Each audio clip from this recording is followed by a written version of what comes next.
પંચમહાલમાં અરજદારોને ધૂતવાના કૌભાંડનો પર્દાફાશ થયો છે।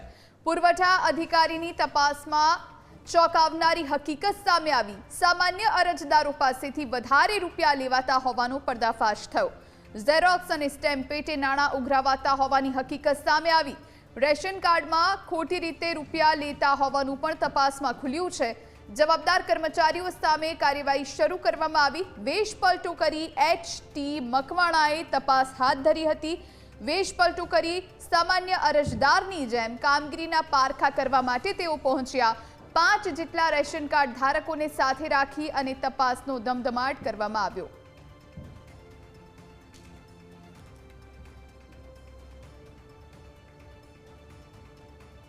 ગોધરા તાલુકા સેવા સદન ખાતે આવેલ ગોધરા મામલતદાર કચેરી ગ્રામ્ય અને ગોધરા સિટીની આજે અમોએ વેશપલટો કરી સાથે 5 અરજદારો રાખી અને રાજ્ય સરકાર અને અન્ન અને નાગરિક પુરવઠા વિભાગ દ્વારા રેશન કાર્ડ સંબંધિત જે સેવાઓ પૂરી પાડવામાં આવે છે એ સેવાઓ અરજદારોને સારી રીતે મળે છે કે કેમ, અરજદારો જોડે વર્તન સારી રીતે થાય છે કે કેમ, તેમજ અરજદારને કોઈ વગર કારણ વિનાનો આર્થિક બોજો કોઈ સહન કરવો પડે છે જેની તપાસ હાથ ધરી હતી।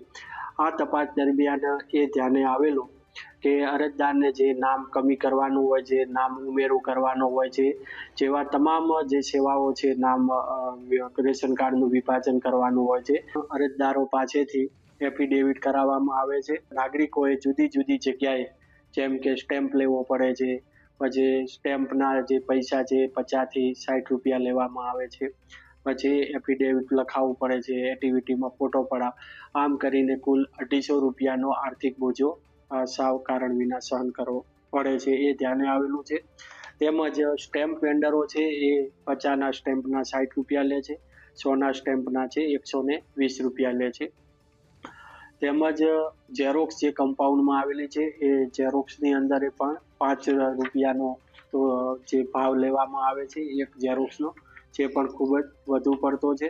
સાથે સાથે નવીન રેશન કાર્ડ કઢાવવા માટે અને રેશન કાર્ડના વિભાજન માટે 1 પણ રૂપિયો લેવાનો થતો નથી ફી તરીકે, છતાં પણ 20 રૂપિયા છે એ ચલણથી ભરાવવામાં આવે છે।